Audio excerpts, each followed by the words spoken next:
They say that objects treated with care end up housing souls. So what do you suppose becomes of the things we throw away? What sort of souls find refuge in the trash? That's the thought that sets this story in motion. It begins with a child, saddened by the sight of her torn stuffed animal. Her mother, thinking it would look shabby even if she stitched it back together, decides to toss it out and buy a new one instead. She heads to the garbage depot near their home, drops a bag of refuse straight down to the underground, and walks away. All the while, a hooded figure watches from the shadows. In this world, much like our own, people are quick to turn objects into garbage, treating them as worthless, filthy things. The same logic, unfortunately, often applies to people, too. After watching the scene unfold, the hooded figure heads down to the underground, where all the city's trash is processed. A guard spots the intruder and immediately points his weapon. The hooded stranger is known here as the dump thief, the villain who steals garbage and threatens the city's pristine image. The guard triggers the alarm, and 2 more armed soldiers rush in for backup. The thief hurls trash bags at them, buying just enough time to make a break for it. Even so, more guards catch up and open fire. With almost superhuman agility, this mysterious youth dodges every bullet, weaving, leaping, and rolling through the chaos to escape. When even more guards join the fray, the thief takes a grazing shot but still manages to slip away through the sewers. Back on the surface, the thief grumbles about always being called a thief. He doesn't see himself that way at all. The next day, in the town square, 2 women gossip about the news spreading around the dump thief struck again last night. One insists the criminal must be a tribal, but the other nudges her to hush up when she notices a tribal man listening in. When he leaves, the women make it clear they'd rather that kind of person never set foot in their part of town again. The man walks through the city's beautiful district until he reaches the slums, the place he calls home. The border between the 2 worlds is marked by a towering wall, impossible to ignore. In the slum, the houses are ugly and dirty, and the poor shuffle through the foul-smelling streets. Even here, people are abuzz about the dump thief, certain his antics will bring the apostles down on their neighborhood any day now. Meanwhile, Rudo, busy fixing up things he scavenged from the trash, gets a scolding from his friend Chiwa. Once again, he's been poking his nose where it doesn't belong, and no one can say what the authorities might do if they catch him. Everyone in these parts knows just how seriously the city takes its garbage laws. Chiwa wishes she could understand why her friend keeps risking it. Rudo explains, the rich toss away perfectly good things without a second thought, and he can't help but feel sorry for them. Besides, he needs the money to survive. Chiwa teases that he really must love trash. Rudo is about to protest, but a group of scowling kids shows up before he can get a word out. Their leader immediately mocks Rudo's stink and filthy gloves, warning Chiwa that she'll catch the smell if she hangs around with him. Another boy kicks the lamp Rudo was fixing, sneering that no one would buy anything a grubby guy like him touches. Chiwa sticks up for her friend, pointing out that none of them are so different. The bullies won't have it, insisting Chiwa should stay away from a kid like Rudo, especially since he's the son of a deranged murderer. The way they see it, this slum was built to hold criminals, and they've all tried to behave to erase the stigma. But that effort went up in smoke when Rudo's father killed a bunch of people. Hearing this, Rudo fixes a furious stare on the ringleader, radiating pure hatred. Terrified, the kid tries to prove to everyone that this is exactly the look of a criminal. Sweating bullets and muttering, like father, like son, the bullies slink away, but not before warning that Rudo will end up a killer just like his old man. With the trio gone, Chiwa tries to comfort her friend. She tells Rudo she believes in him, he's not a bad person, and he'd never hurt anyone. Then she spots the stuffed animal he salvaged from the dump and immediately falls in love with it. Seeing how much she likes it, Rudo tries to tell her it's a gift, but his voice is too soft, and before he can get the words out, Chiwa's mother calls her away. As always, the woman warns her daughter to stay away from Rudo, but Chiwa stands up for him, kicking himself for his lack of courage. The misunderstood Rudo trudges home, head down. There, he runs into Recto, the tribal man humiliated by the women in the city square. Recto teases Rudo about not managing to give Chiwa the stuffed animal,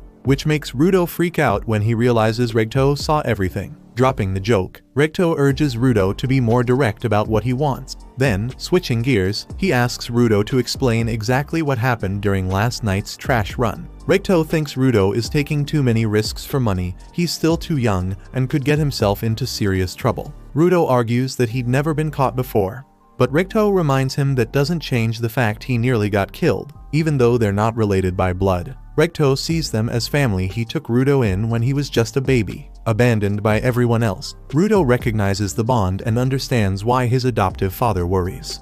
He owes him a debt of gratitude he'll never forget. So, Recto says that if the kid is as honest with Chiwa as he is with everyone else, she's bound to fall for him. Nervous, Rudo almost drops the lantern when he hears that. And in the process, his surrogate father spots the graze from a bullet wound on his arm. Recto's face grows serious as he insists on tending to the wound, and while he's at it, he decides to change the bandages on the boy's hand too. As he asks Rudo to take off his gloves, Recto pleads with him not to go back to the dump. No one can predict what might happen if he does. Rudo shrugs it off, insisting the injury was nothing especially compared to the scars his real father left on his hands. Recto, suddenly somber, reminds him that in this city, the law has always been clear. Anyone who commits a serious crime is sentenced to death on the spot and thrown into the abyss. That's where Rudo's father ended up. For that reason, Recto warns, the boy has to be extra careful not to meet the same fate. For as long as he can remember, Rudo's hands have been pitch black, marked by unbearable pain that would strike without warning, and by the looks of disgust people shot his way at how hideous his wounds were. The boy's mental state had already been shattered from a young age. Then, one day, Recto gave him the gloves Rudo still wears to this day. They were already old and worn out when he got them, but the pain started to fade little by little. Because of that, Rudo feels he owes this man a debt he can never repay. Finally, Recto teases his not-so-official son, telling him that if he really wants to win Chiwa over, he'll have to move fast, otherwise someone else will swoop in and steal that pretty girl away. With that in mind, he advises Rudo to finally give her the stuffed animal, and who knows, maybe even steal a kiss from the princess while he's at it. Of course, shy as ever, Rudo reacts a bit aggressively,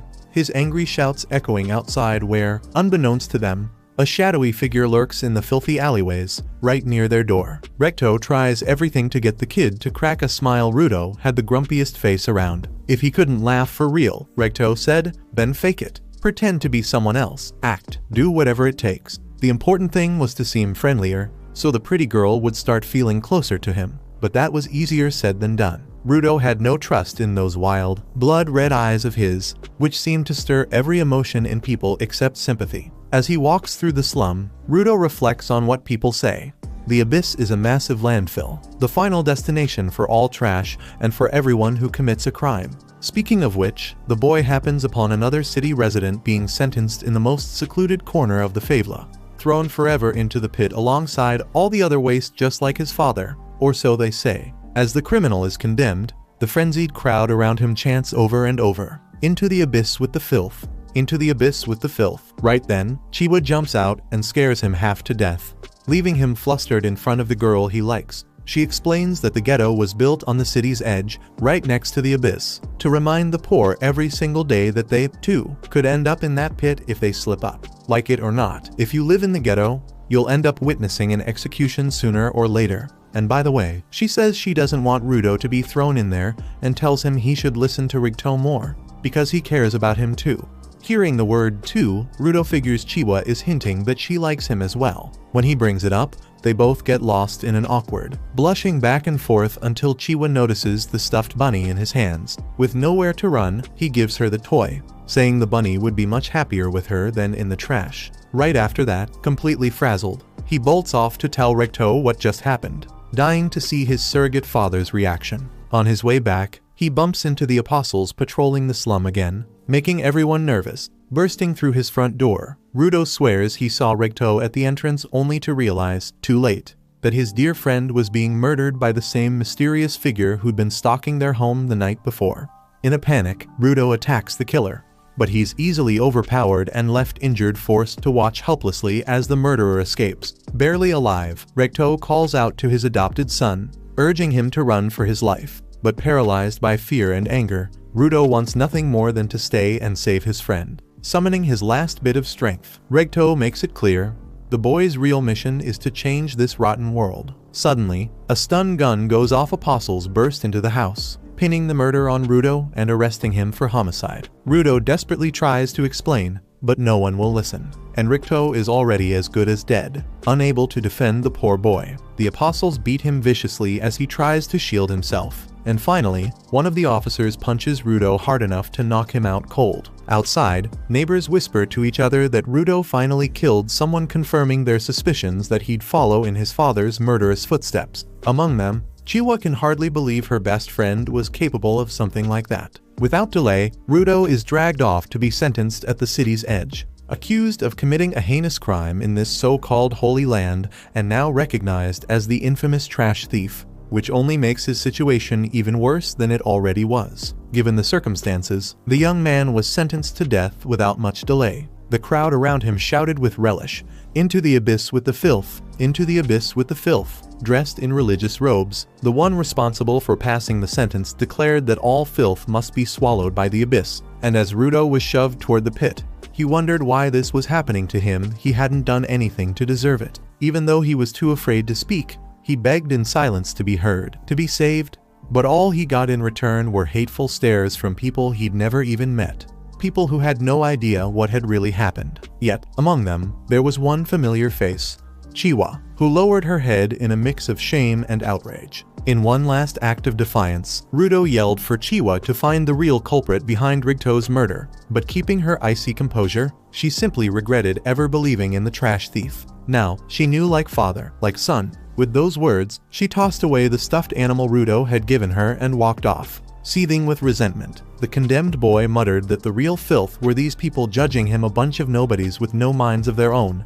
A mob that refused to see or listen, even when they had eyes and ears. Finally, Rudo spotted Rigto's killer in the crowd, but before he could do anything, he was thrown into the abyss. As he fell, he vowed to drag every last one of them to hell, swearing to kill all of humanity, the hatred consuming him as the darkness swallowed his mind whole. Some time later, the trash thief slowly opened his eyes, coming to atop a pile of garbage bags. Overwhelmed by the unbearable stench, he looked around and saw a vast world made entirely of refuse, nothing but trash stretching all the way to the horizon and beyond. Suddenly, a colossal creature made of filth loomed before him, and Rudo's eyes filled with terror as he realized the true meaning of hell.